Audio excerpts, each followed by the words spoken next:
Okay, moving on to the text tool now. This is a more sophisticated way to do type than Photoshop allows. And you shouldn't be doing fancy text stuff in Photoshop. That's not what it's made for. It's made for photos. But this program, Illustrator, is where you'd want to do any kind of major text manipulation, such as logos. And to start off with, it's important that you know that there are two different ways to start text in this program. One, you can simply click once and you will get some junk text that you can manipulate, and it'll switch for you. It just wants to show you right away the font and the size, right? So that can be helpful. The second is important distinction. So this first one, when I want to change its file size, I can hold the Shift key and simply pull it larger, and that is way easier than me coming up to any of this information about text and trying to change its size and whatnot. It's way easier to just pull and drag it, right? Now, if you want, though, to create more of a paragraph of text, you do not simply click and drag, because, you know, it's, go back a sec. I'm going to copy and paste this a few times so you can see what I mean here. So this line just keeps, whoops, didn't mean to do that, just keeps going and going and going and going. It does not stop at the edge of your artboard.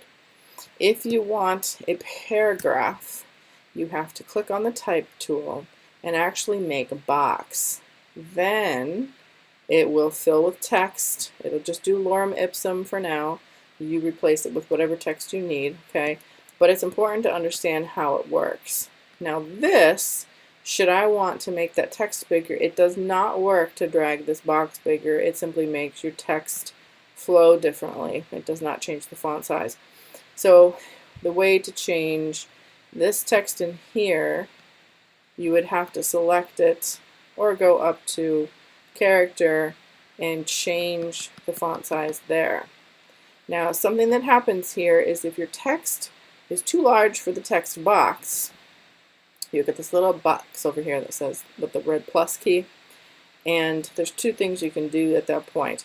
You can either expand the size of your box by clicking and holding and dragging down or over to allow the size. There we go, finally went away. Or you can click on it and drag a new box, and it'll drop the text in there. So, you know, either way is fine. I usually, very rarely will I work with this much text in Illustrator. If I have this much, I'm working over in InDesign. So you shouldn't probably experience this, and if you do, it won't be very often. But, you know, if you're in a pinch and making a poster in Illustrator and you have some fonts, or excuse me, a fair amount of text, you might, but just know that's what happens if you click on it. We'll deal with more of that sort of a thing in InDesign, because that's what InDesign's for, is we're working with larger amounts of text. So I'm going to go ahead and delete that box, and I'm going to walk through what the rest of them do. The area type tool does what you might expect. It says the word area, right? So an area is a shape, and if you have that shape selected and you have this tool selected, when you click, it's going to ask you, you know, basically to click on the outside edge, and then it fills it with text for you. Now you can see here, okay, it basically kept the form, but it did not keep the particulars of the form. It's not brown, nor does it have a black stroke. So if you ever have a shape that you also want to color, I advise you to make a couple copies of it, and that way later on you could actually put it underneath it should you want to. Okay, so I can move on from there now. The type on a path tool, I'll also need a path, so I'll just go ahead. Even though this is a shape, every shape is made out of a path, so it's a bit redundant. Type on a path, you could be a line or, again, a shape, as long as there's an edge. And you simply click on it, and it makes that form into text. Now, of course, I only have a couple words, and it should start wherever, you know, close to where you clicked on the shape. And again, the shape loses its color, but if you have a backup, you can always do that. Now, there are some important things when it comes to working on a shape like this. Your line, whenever you click and make a mark, and it adds your text. I'll just go ahead and make this a little shorter so it's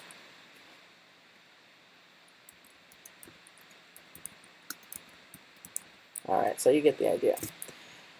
Now, I'll go. You can go ahead and click on it with this normal selection tool, and we can keep it on that one too. It's not that big of a deal.